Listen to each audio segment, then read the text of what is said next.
What is going on, world? What's up, YouTube? It's Zero here. Today I'm bringing you guys a brand new episode of the 8 Below Show. Welcome everyone to 8 Below, the best gaming related show here on YouTube. And I'm super excited about our episode here today. We have a lot of stuff to talk about, so let's get into it. Spacebound used to be a team, guys, that I really wanted to join way back a number of years ago. Spacebound was a team that, has shifted over the course of time. It shifted from being a Call of Duty trick-shotting and sniping team to what is now a completely massive channel, guys, that spans across many of like top 10 types of videos and things of that nature related to gaming, entertainment, and just real life. And so I wanted to talk, though, about what happened here. What happened to the SB that we all kind of knew about, before they ended up changing and rebranding themselves. So let's talk about it. So guys, obviously Spacebound Universe, this is a channel, guys, that has over 2 million subscribers now. It did not have that many, guys. This was much more recent than not, that when they changed, that being they rebranded from a Call of Duty trick-shotting sniping team, I believe they had close to a couple 100,000 subscribers before they rebranded, and when they did, they absolutely blew up, guys. Now, if you look at the description of Spacebound now, welcome to Spacebound. We create the best top 10 videos on TV, film, music, video games, and much more. So guys, this is a channel that started November 10th of 2011. Now, I believe, for me at least, guys, I actually was trying to get into this team. I believe it was in like 2013 was when I was really trying to get into the team. I was in a team with SB Sway called Major Militia, and at that point in time, I was really, wanting to join the team. Well, it wasn't too long after all of that they ended up rebranding the channel. Now, a lot of the things that happened here, guys, Spacebound, what they decided to do was they deleted all of their videos that was related to Call of Duty, sniping and trick-shotting, and they moved them over to a second channel, which is just called Spacebound, and it has 7.74K subscribers. And what they did was they just uploaded all of their previous videos and such on this channel. And so they were going to actually kind of get restarted, and they even brought out a recruitment challenge, which is the last video that went up on this channel. It was a Spacebound Director recruitment challenge, and they never posted anything since then. Now, I think a lot of this has to do, guys, with SB Sway. He passed away, which was really sad because I was really close with him for a number of years. And I think a lot of what happened actually really came around, his passing and such. Spacebound never really came back as far as a Call of Duty trick-shotting sniping team. And then, of course, guys, Chills and a number of other people behind SB, that being Spacebound, are working, behind the scenes for the main channel, Spacebound Universe. And it speaks for itself, guys. They got 281 million views. That is incredible, the amount of views that they have. They made such a good decision, really, in my opinion, to switch from what they were doing, Call of Duty trick-shotting sniping, which, look, guys, it was one of my favorite teams back then. I absolutely loved watching their content. I thought that they were really doing some, innovative things within, the trick-shotting sniping space, and I thought that they had some great designers, great editors. I just thought all around they had just a great structure to their team. But I gotta say, in all reality, they made the right call, the right decision to change and become like a top 10, channel. And, there's nothing wrong with that at the end of the day, guys. Whatever it is that you feel that you need to do for yourself, now we've got SB as a massive brand. They're like a huge brand now that are, still doing things to this day, still making videos. Now, they haven't made anything for a while now, so, that kind of leads us to wonder what, is going on there. Are they going to be bringing videos back? What's happening at the end of the day? But, obviously, guys, they are getting so many views per video. It's unreal, unlike anything that we've ever really seen before from a former Call of Duty trick-shotting sniping team doing, views like this. You don't see it too much. It's just absolutely incredible. But at the end of the day, guys, I think what happened here with SB was they wanted to rebrand the channel, which they did. I don't even think that they thought that it was going to be as big as it is. I mean, they probably thought that it was going to be bigger than what they were doing with the Call of Duty side, but they probably didn't know it was going to be this large. I mean, absolutely so huge, man. I mean, over 2 million subscribers is such a huge deal, guys. Big up to those guys over there at SB.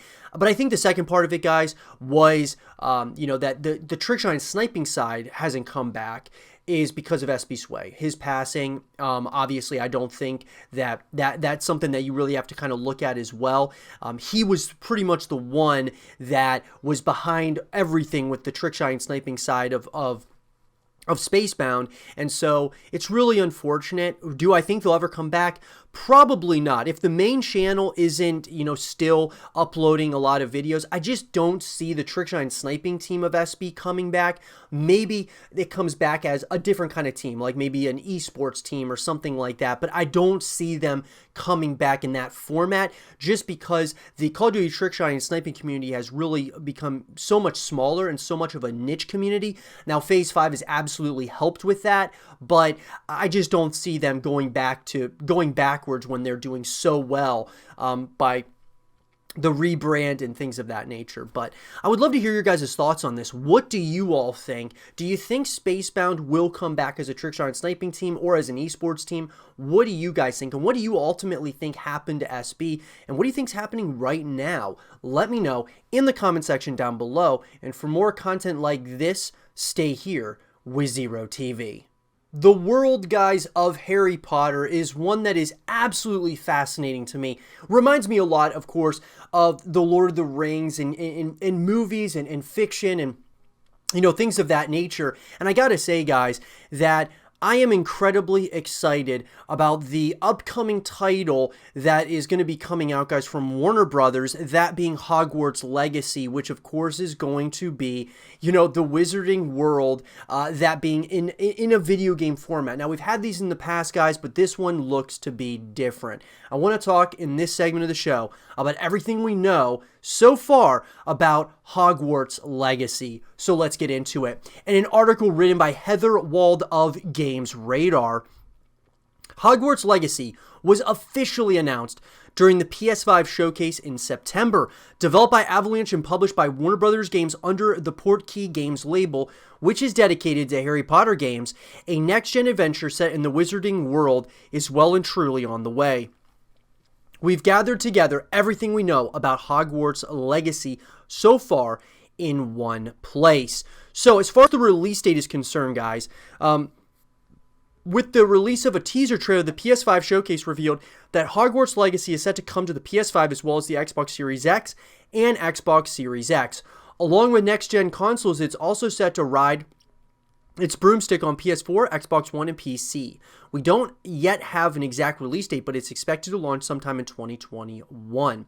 So, obviously, guys, this being, a story. Now, we got a teaser, and I got to say, I was so thrilled to see this, guys. I mean, this is a place.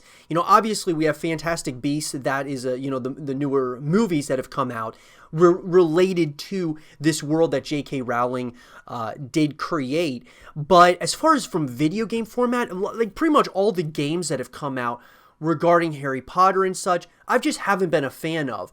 It's cool being able to play in this, what feels like a living, breathing place, but I just don't feel that it was done as well as it could have been. This is starting to feel like it's something different. Now, 2021, I would expect it as well in 2021, maybe 2022. Just depends on where they are as far as development is concerned. And then on top of that, guys, obviously with the pandemic going on, is it going to be delayed because of that?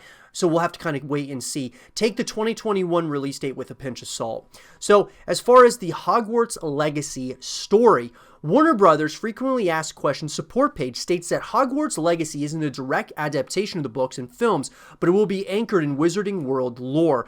While it will stay true to the lore of the Harry Potter universe, you won't be seeing Harry, Ron, or Hermione in this adventure, since you'll be playing as a student attending the famous school for witchcraft and wizardry during the 1800s. Set hundreds of years before Potter is born, you get to experience student life and embark on a dangerous journey to uncover a hidden truth of the Wizarding World. I love it. Absolutely love it, guys. Here's why. The movies and such, Harry, Ron, and Hermione, They are obviously the core of what Harry Potter was all about. But what I love, though, about this is you're not going to take the helm as one of those characters. I think it's great that we're seeing a different side to this.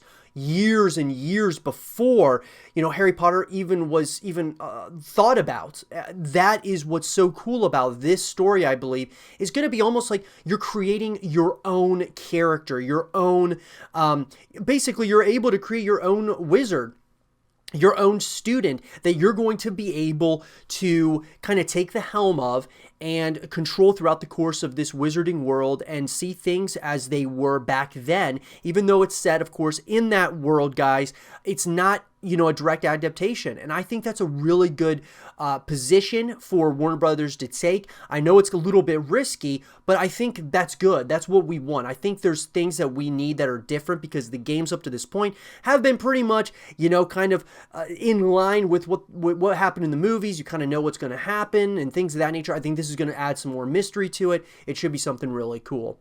So, as far as the gameplay features, as an open-world RPG, Hogwarts Legacy is said to put you at the heart of your own adventure in the wizarding world, where you get to be the witch or wizard you choose to be. While we haven't seen details about it or how you can customize your character's appearance, we do know that you'll be able to grow your magical abilities to master spells and combat skills through casting, brewing potions, and taming fantastic beasts. So I'm 100% on board with it.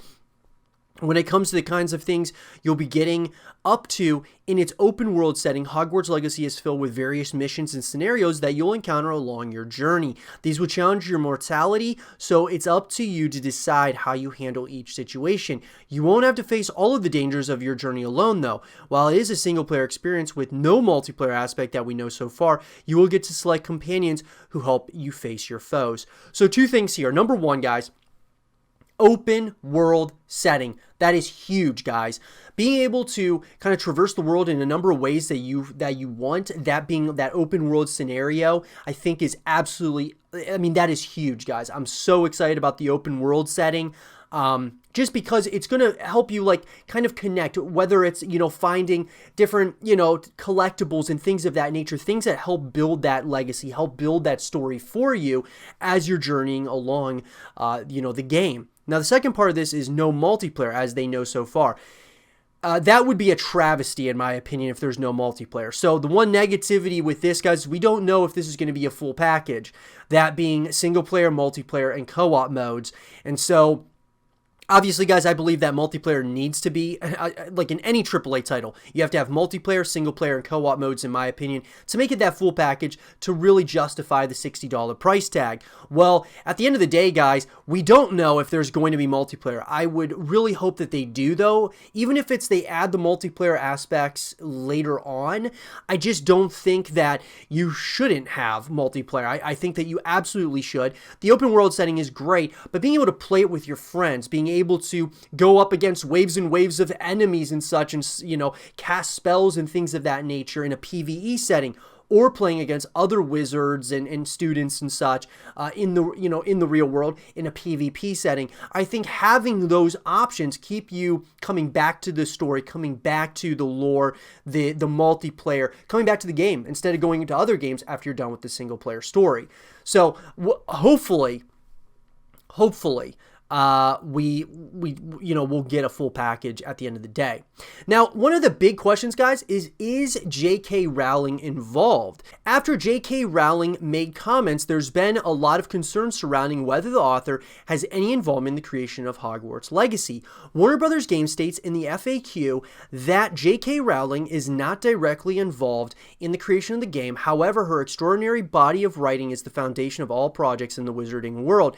This is not a new story from J.K. Rowling. So, with that, we know that she's not involved. Okay, she's just not involved. For one reason or another, we obviously know that she's, pretty much helming a lot of the things that are going on with Fantastic Beasts, which honestly, guys, I've been very happy that Fantastic Beasts is a movie series now that is continuing the the lore, the legacy that is, Harry Potter and the wizarding world. I think it's absolutely great. And so she's really focused on that, whereas this is going to be something totally separate. I'm sure they've probably gone to her for some, opinions and things of that nature, but it doesn't sound like other than that, she's really involved. But with that, guys, those are the things that we know so far about Hogwarts Legacy. I'm excited about it. I really am. This gives me vibes of Lord of the Rings. It gives me vibes, of course, of just Harry Potter in general. I'm very excited about it overall. There's a couple of negatives, more positives than negatives in my opinion. What do you guys think about it? Let me know in the comment section down below. What do you guys want to see out of Hogwarts Legacy? And for more Hogwarts Legacy content and videos, stay here with Zero TV. We've talked a lot on the YouTube channel about Starcraft 3 and this title that we absolutely want to happen, guys. You guys can check out all of my previous Starcraft 3 content here on the YouTube channel, but what I want to talk about in this segment of the show is Starcraft 3, and will we be getting an announcement soon? Because there's obviously the rumblings, the talk, the speculation has been rampantly building for Starcraft 3 and other projects, of course, for, coming out of Blizzard. So with that being said, let's talk about Starcraft 3. Will we get an announcement soon? So with that, guys, I definitely want to hear, your thoughts in the comment section down below. But with BlizzCon 2020 being officially canceled, guys, there's a lot of course, question marks here as to what we can really expect. Now, when we say an announcement soon, because people have asked me, do I think that we're still going to be getting a StarCraft 3 announcement soon? If we go back a little bit, guys, I had stated that I believed that StarCraft 3 was going to be announced this year at BlizzCon.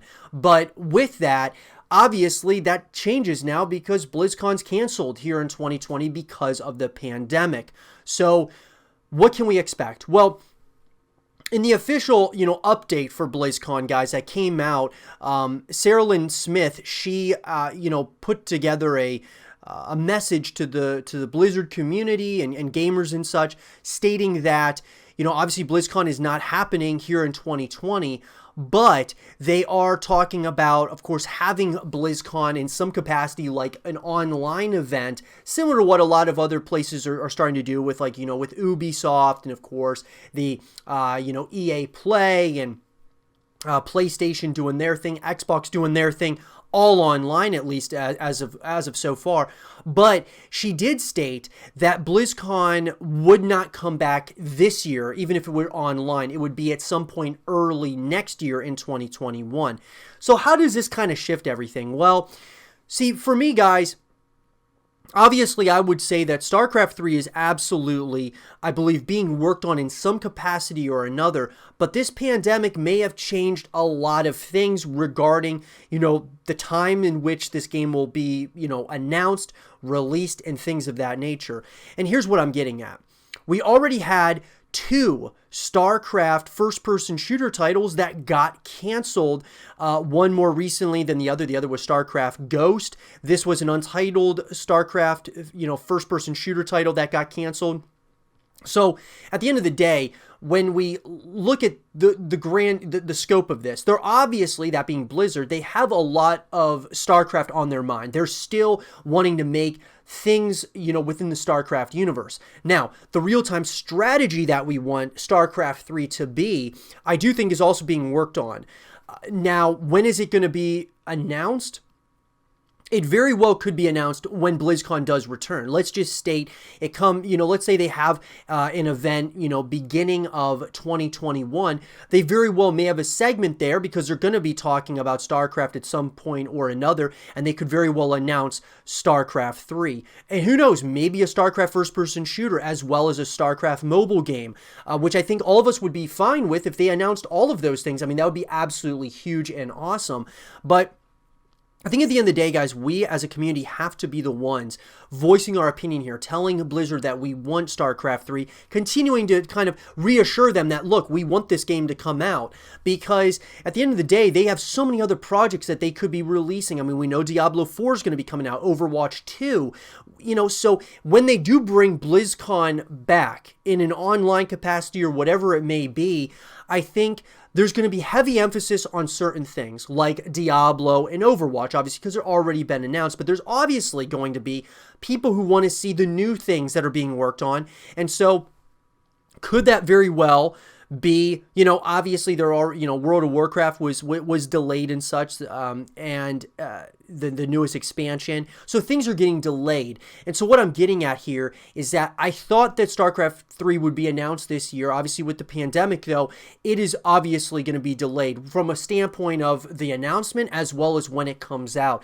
We could still be a ways off from StarCraft 3 even being released. And it's really unfortunate, guys, because I feel like this would be around that time that we would get a StarCraft 3 to actually, go purchase and start playing. Because if you go based on the first and second game, there were 10 years in between there. Came up on the 10 year of StarCraft 2. So what I'm getting at here is that I think that StarCraft 3 absolutely needs to happen. And I do think it's happening at this point. I believe it has been greenlit, but we may be waiting a while to play it.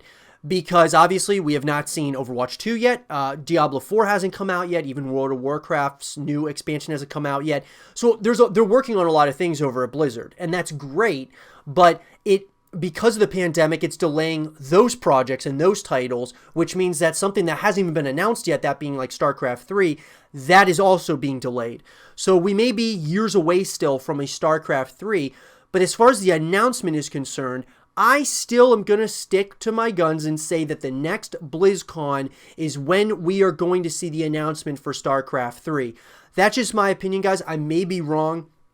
Maybe I'm just one of those people that has just wanted StarCraft 3 so badly because of my love for StarCraft 2. I want to see that continuation of the legacy, the story, the lore, the multiplayer, the experiences. And I want it to redefine the real-time strategy genre as we know it, because StarCraft 2 did so much not only for gaming but for esports at large. And it's the real-time strategy game of our time, and I believe that needs to continue, because now we've gotten into this, the first-person shooters, the, obviously, the Battle Royale genre. I think it's important that this is a title that comes out that can continue redefining and giving us more to kind of to take in when it comes to the real-time strategy genre, and they can kind of continue transcending that space to move us into the next wave of esports and such. And so those are just my thoughts. Do I think we're going to begin an announcement soon? I think we're closer to the announcement than you say, like far away. But nonetheless, I'll be giving you guys more updates as we get closer. Let me know in the comment section down below. Do you think we're going to be getting a StarCraft 3 announcement soon, like at BlizzCon 2021? Or do you think it's going to be a long ways off? Or do you think we'll never get a StarCraft 3? Let me know in the comment section down below. And for more StarCraft 3 content and videos, stay here with Zero TV.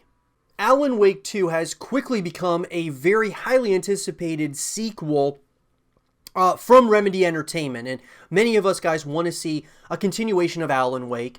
Obviously, Control, that coming out, we want to see a continuation of that as well. But the fact of the matter is that Remedy is creating this, parallel universe between these two titles, and I think that makes it really special, and it'll be interesting to see what they decide to do next. But let's talk about, where is Alan Wake 2 at this point? It's been a while since we've seen a sequel to Alan Wake. I guess you could consider Control, in that parallel universe.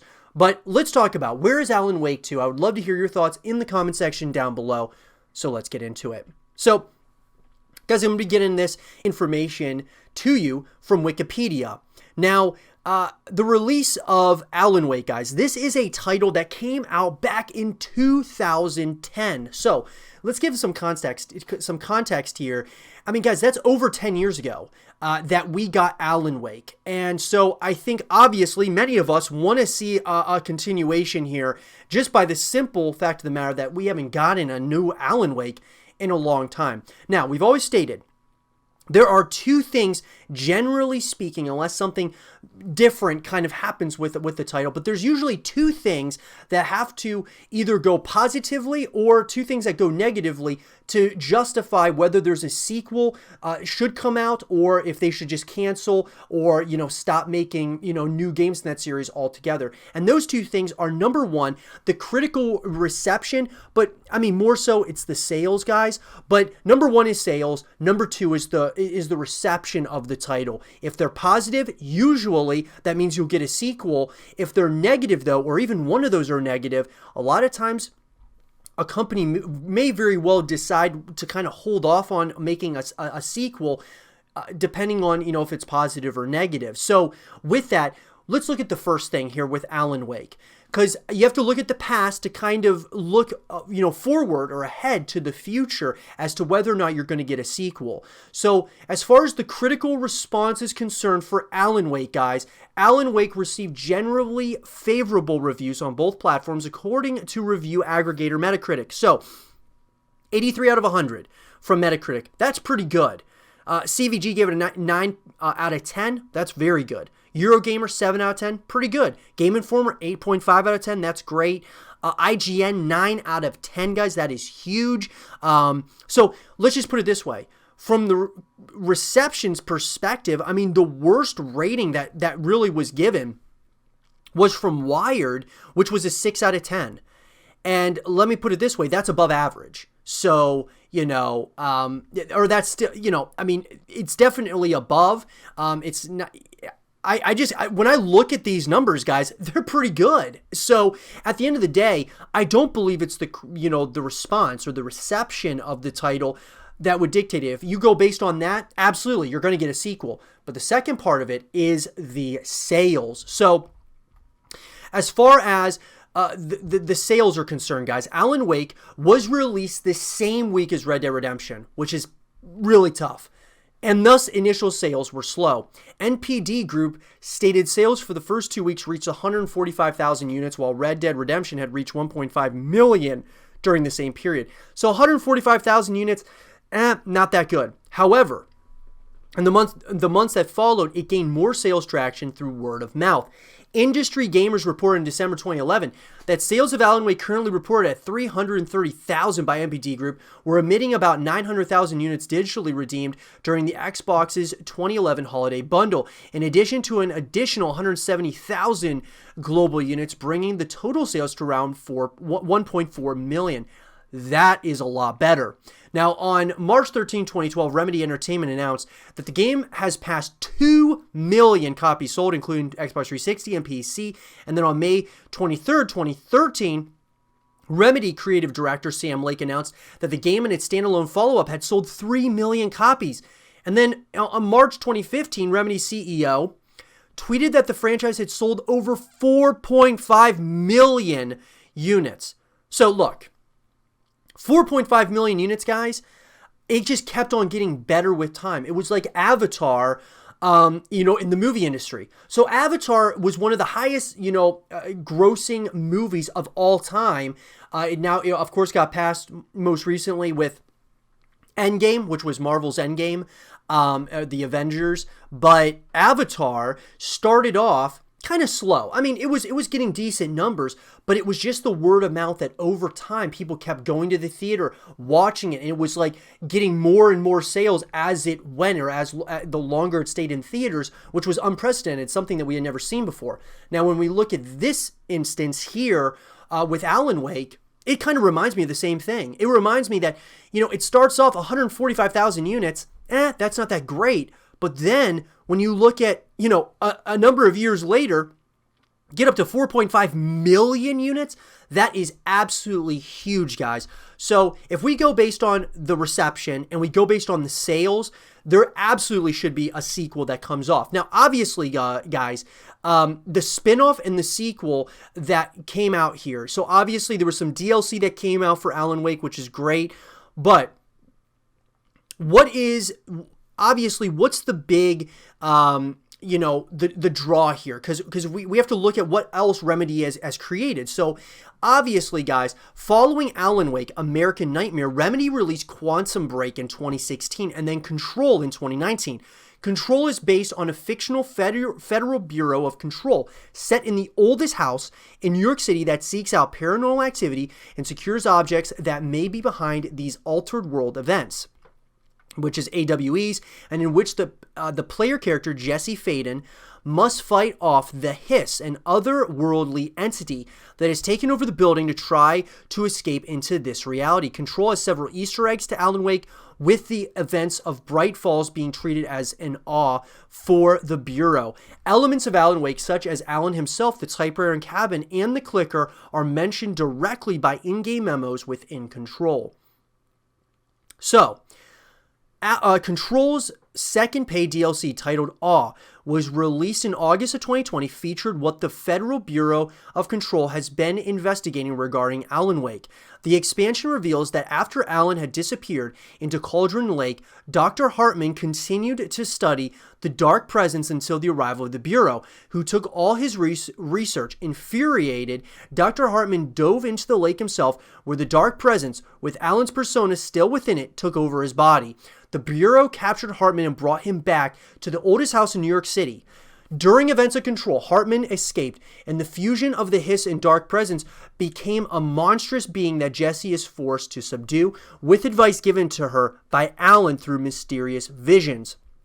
After finishing off Hartman, Jessie is warned of a new awe in Bright Falls, but oddly from a future date. Now, Remedy, after this DLC came out, Remedy stated that its next game following Control will be part of a Remedy connected universe shared by Alan Wake and Control. So here's the question. What I love that they're doing here, and it would have been really cool to see Remedy take Alan Wake, Quantum Break, and Control and say they're all within the same universe, and then they make a new game. Now, it doesn't need to be Alan Wake 2. It doesn't need to be Control 2. Maybe it's going to be something completely different, guys, like a totally different name.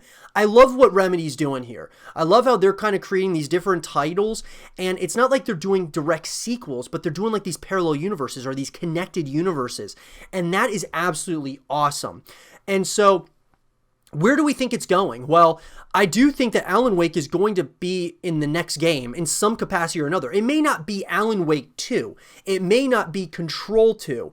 But it's going to be something, guys, that I think that all of these characters, all of these, this universe as a whole is connected in one capacity or another. We saw that with the DLC that came out of Control in Awe, but that is going to be something that we're going to have to kind of keep our eyes on.